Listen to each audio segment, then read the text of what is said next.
les gens me disent souvent en soirée, quand ils me voient qu'ils ont peur de venir me parler parce que j'ai toujours un peu cet air-là. Mais je suis quelqu'un de très ouvert, très gentil. Il ne faut pas avoir peur.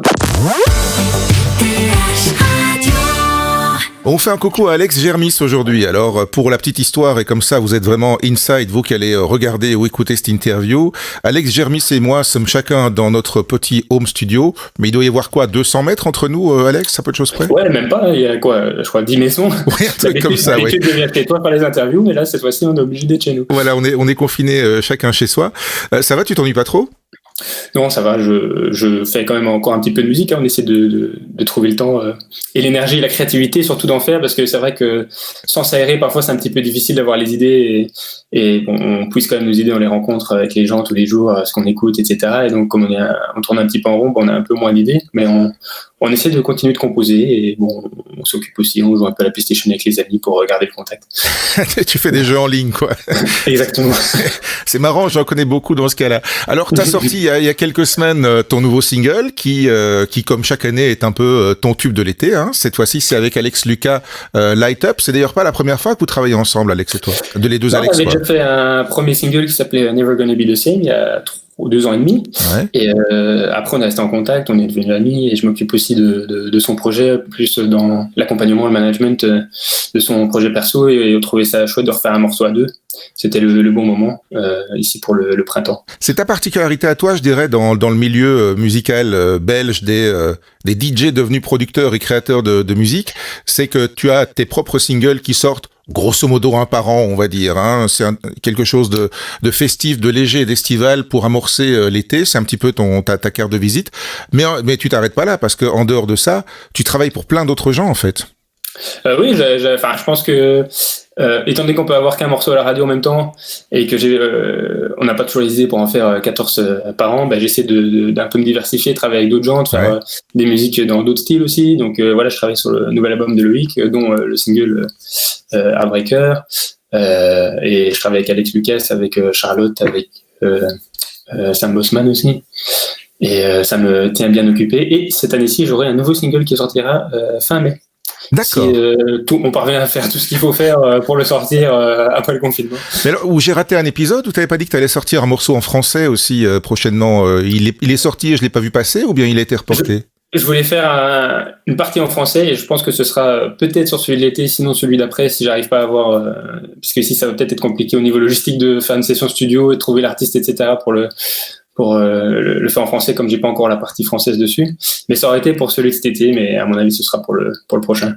Bon, alors évidemment, à l'heure à laquelle on enregistre, on est à quelques heures du Conseil national de sécurité du 15 avril. Comme ça, vous savez vraiment tout. Donc, on n'a pas encore d'informations officielles, mais on sent déjà venir l'annulation de pas mal de concerts. Des rumeurs aussi qui disent que les concerts, les gros événements publics, ça va être off pendant très longtemps.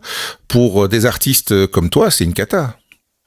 C'est sûr que les gens sont pas toujours au courant, mais les concerts c'est clairement une grosse partie de nos revenus et c'est sûr que c'est un peu frustrant aussi de faire toute cette musique en sachant qu'on pourra pas la présenter en concert, donc c'est pas qu'on perd un peu la passion, mais c'est juste qu'on a l'impression de faire ça un peu dans un but moins grand que celui qu'on a d'habitude.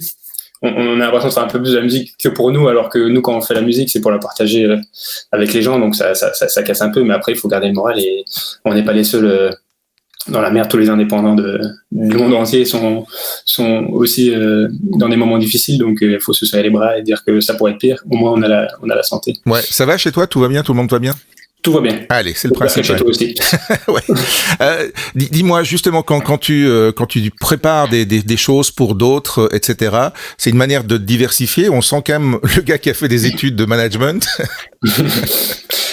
Oui, et puis c'est une manière de toucher un peu à tout. Je pense que si je faisais des musiques que pour moi et que j'étais toujours dans la routine de faire une musique pour moi, faire des concerts pour moi, etc. Je crois que je m'embêterais assez vite. Et donc pouvoir toucher à d'autres projets, rencontrer d'autres gens, partager avec d'autres gens, faire d'autres styles de musique, ça permet de garder aussi la passion et de changer de routine, quoi. Tu fais aussi ce que certains artistes font, c'est-à-dire faire des jingles pour des radios, de la musique pour des pubs, pour des séries télé, pour des films, etc., qui est une manière aussi de diversifier un peu son business? Bah là, c'est clair que j'ai contacté pas mal de gens pour faire ça parce que c'est quelque chose qui m'intéresse aussi. Et puis, je suis fan de cinéma, donc la musique à l'image, c'est quelque chose qui me parle beaucoup et je serais super heureux de pouvoir le faire.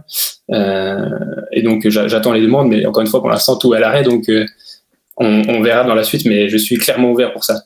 Les réseaux sociaux, Internet, c'est une part importante du développement de ton business aujourd'hui? Oui, clairement, surtout TikTok. J'ai pas encore lancé ma première vidéo parce que ça fait un mois que j'ai téléchargé l'application et j'essaie de comprendre exactement comment ça fonctionne pour me lancer le mieux possible après. Mais c'est quelque chose que je vais lancer d'ici les prochaines semaines avec un concept ou l'autre parce que c'est clairement une plateforme sur laquelle il faut être à l'heure actuelle et elle explose et les algorithmes sont vraiment en faveur des utilisateurs, donc c'est facile de se faire connaître, de faire des vues et de prendre des followers pour autant qu'on a un contenu un petit peu original. Bah, c'est bien parce que tu as appris à danser pour un précédent clip, donc tu vas pouvoir t'en servir. Exactement. Ouais, ça avait été un peu laborieux, il paraît. C'est juste que le tournage, en fait, on avait été un petit peu optimiste et quand on s'entraînait, on faisait 1 heure de danse sur la journée et à la fin de l'heure, on était cassé et ça ressemblait plus à rien.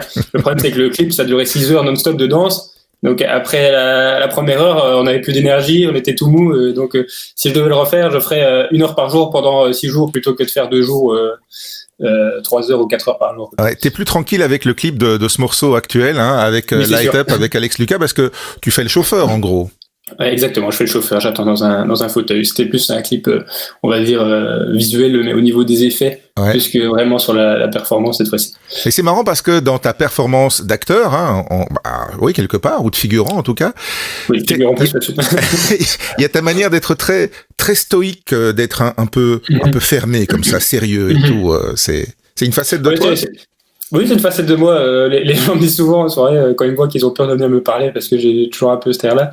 Mais je suis quelqu'un de très ouvert, très gentil. Il ne faut pas avoir peur. Non, mais comme j'aime bien faire plusieurs personnages, comme dans le clip d'avant, j'étais super souriant, je dansais à mort, etc. Je me suis dit, cette fois-ci, je vais le faire un peu plus en mode sombre, ville, la nuit, plus mystérieux. Et voilà, ça donnait celui-là. Voilà, avec comme légende sur ta page Facebook, entrer dans la lumière, ce qui pour les vieux comme moi rappelle Poltergeist. Je ne sais pas si c'était le but visé. Je pense pas. J'ai encore perdu une occasion de me taire. Qu'est-ce que tu vas faire de ta journée aujourd'hui? Là, on papote, il est presque midi.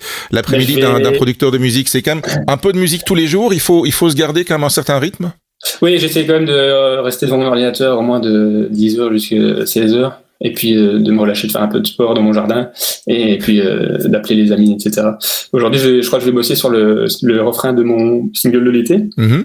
Je vais contacter un chanteur pour faire le refrain et espérer que ça passe.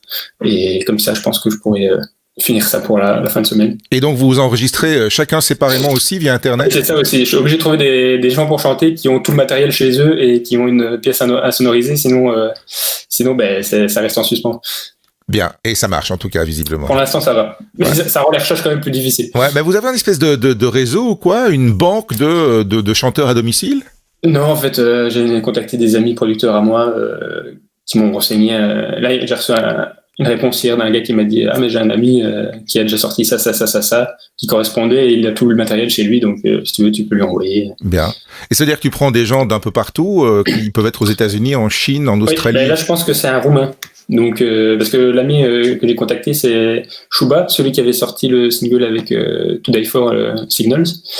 Et lui est roumain, et donc je crois que c'est un ami à lui qui est roumain aussi. Donc, grâce à Internet, au moins. C'est pas la première fois, donc tu avais déjà fait un morceau avec une chanteuse roumaine il y a 4-5 ans.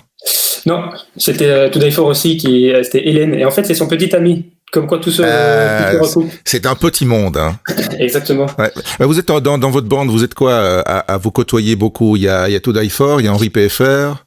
Oui, To Die For, Henri, Alex, Sam, Liam Summers, Léon Octa aussi, beaucoup.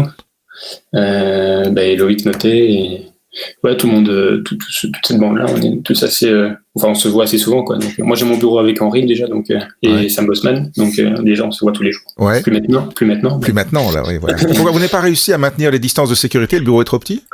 Non, si, on pouvait y aller, mais c'est juste que comme c'est à Waterloo et que moi j'habite à Genneval et qu'il y a souvent des contrôles à l'entrée de la ville et que c'est pas toujours facile de faire comprendre qu'on a une bonne raison de passer. On va travailler, oui.